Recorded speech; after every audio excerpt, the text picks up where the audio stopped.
নমস্কার বন্ধুরা, আপনারা সবাই কেমন আছেন? আশা করি খুব ভালো আছেন এবং আমরাও খুব ভালো আছি। বাঙালিরা ইলিশ মাছ খেতে কে না ভালোবাসে। বর্ষাকাল এলেই সবাই বাজারে যতই দাম হোক ছুটে যায় ইলিশের খোঁজে। সারা বছর কম বেশি পাওয়া গেলেও বর্ষাকালে ইলিশ মাছের স্বাদ যেন আলাদাই হয়। আজকে আপনাদের সাথে খুব সহজ একটা ইলিশ মাছের রেসিপি শেয়ার করব। আজকে আমরা বানাবো আলু বেগুন দিয়ে ইলিশ মাছের পাতলা ঝোল। তাহলে দেখে নিই কী কী লাগছে। তো প্রথমে আমরা এরকম একটা কড়াই নিয়ে প্রথমে কিছুটা গরম করে নেব। একটু নুন ছিটিয়ে দিয়েছি যাতে রান্না করার সময় কোনো কিছু লেগে না যায়। তো এটা ধরে নিতে পারেন এক রকমের টিপস। তারপর এখানে কিছুটা সর্ষের তেল দিয়ে ভালো করে এটাকে গরম করতে হবে।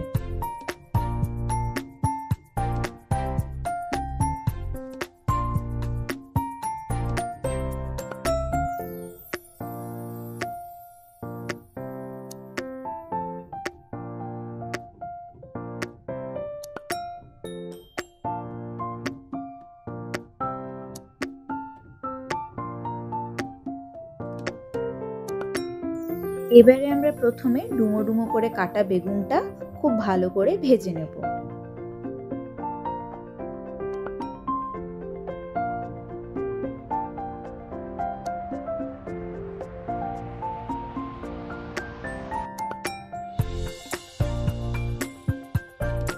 এবার আমরা কিছুটা হলুদ গুঁড়ো বেগুন ভাজার মধ্যে দিয়ে দেবো।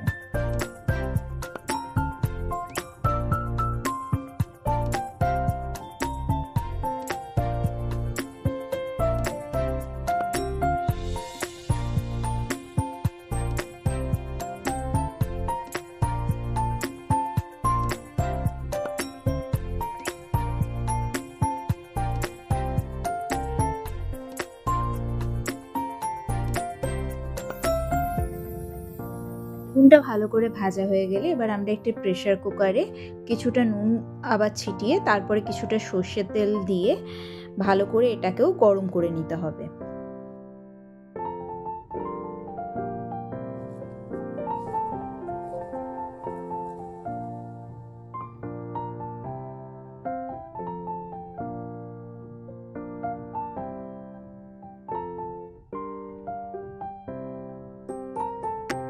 তেল গরম হয়ে এলে এবার আমরা একে একে গোটা কালো জিরে, শুকনো লঙ্কা এবং তেজপাতা আমরা দিয়ে দেব এবং ভালো করে মশলাটা ভাজা ভাজা করে নিতে হবে। ভাজা ভাজা হলে বুঝতেই পারবেন একটা খুব সুন্দর ফ্লেভার বা একটা খুব সুন্দর গন্ধ বেরোয়। তো এই মশলাগুলো দিয়ে ভালো করে প্রথমে নাড়াচাড়া করে হালকা ভাজা ভাজা করে নেব। ভাজা ভাজা হয়ে এলে আমরা এরকম ডুমো ডুমো করে কাটা আলুগুলো দিয়ে দেবো। দিয়ে আবার মশলার সাথে খুব ভালো করে এটা নাড়াচাড়া করে মিশিয়ে নিতে হবে।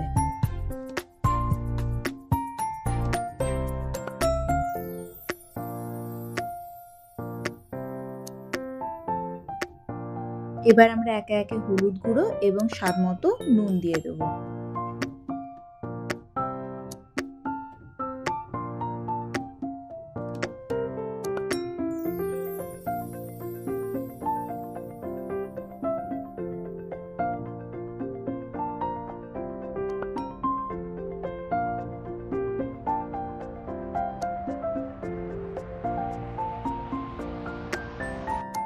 এরপরে এখানে আমরা একটা মাঝারি সাইজের টমেটো একটু পিস পিস করে কেটে এটার সাথে মিশিয়ে দিয়েছি। পুরোটা এবার ভালো করে নাড়াচাড়া করে মিশিয়ে নিতে হবে। এরপরে আমরা এখানে প্রথমে কিছুটা জল অ্যাড করে দেবো। যেহেতু আমরা এখানে ইলিশ মাছের ঝোল বানাচ্ছি, তো জলটা আপনারা আপনাদের পরিমাণ মতো যতটা ঝোল বানাতে চাইবেন সেরকম দেবেন। তো এখানে কিছুটা জল দিয়ে তারপরে আমরা সামান্য জিরে গুঁড়ো অ্যাড করে দিয়েছি। তারপরে ভালো করে নাড়াচাড়া করে মশলাটা ভালো করে কষিয়ে নিতে হবে।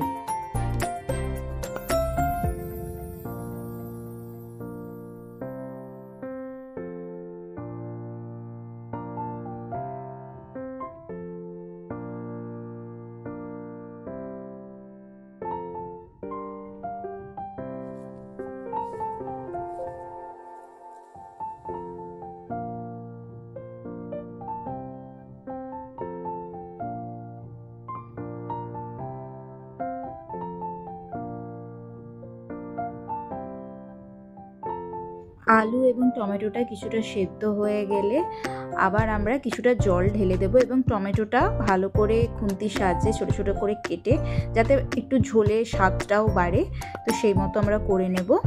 এরপরে আমরা ভাজা বেগুনগুলো এই প্রেসার কুকারে এই মিশ্রণটার মধ্যে দিয়ে আবারও ভালো করে নাড়াচাড়া করে নিতে হবে।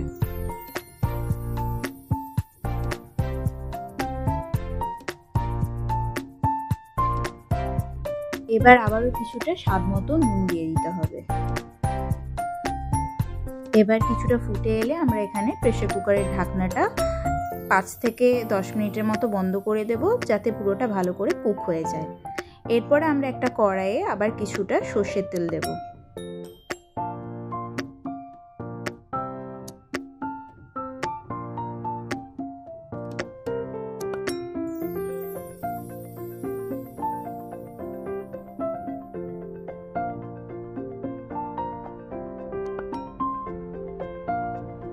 তেল গরম হয়ে এলে এবারে একে একে এখানে ইলিশ মাছগুলো দিয়ে দেবো। ইলিশ মাছটা আমরা নুন হলুদ দিয়ে ম্যারিনেট করে রেখেছিলাম কিছুক্ষণ, তো ম্যারিনেট করা ইলিশ মাছগুলো তেলে দিয়ে হালকা ভাজা করে নিতে হবে।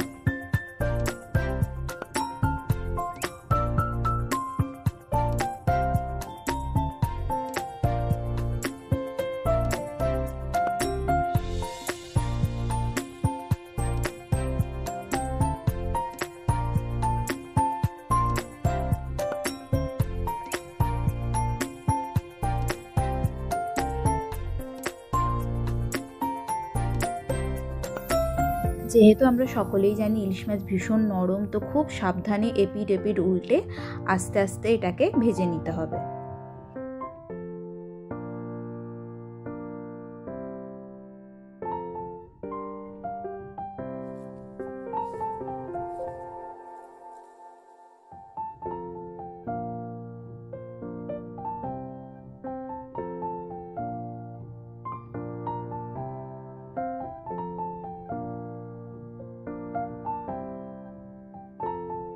ইলিশ মাছটা ভাজা হয়ে গেলে কড়াইয়ে একে একে যে আলু বেগুনের যে ঝোলের মিশ্রণটা আমরা প্রেসার কুকারে বানিয়েছিলাম সেটা আমরা এখানে কড়াইয়ে দিয়ে দেব। আলুগুলো একেবারে সেদ্ধ করে গলে গলে হয়ে যায়নি প্রেসার কুকারে, সেই মতোই কুক করতে হবে, কারণ এরপরে কড়াইয়েও ধরুন রান্না হবে। তো এখানে বেশিক্ষণ আর লাগবে না, কড়াইয়ে ঝোলটা ফুটে এলেই তারপরে আমরা এটাকে বন্ধ করে দেব। তো দেখতেই পাচ্ছেন খুব বেশিক্ষণ লাগেনি, ঝোল ফুটে গেছে এবং আমাদের এটা তৈরি হয়ে গেছে। অবশ্যই জানাবেন আপনাদের রেসিপিটি কেমন লাগলো, খেতে খুবই ভালো হয় ইলিশ দিয়ে আলু বেগুনের ঝোল। এবং আমাদের ভিডিওটি ভালো লাগলে অবশ্যই চ্যানেলটিকে সাবস্ক্রাইব করবেন। Thanks for watching.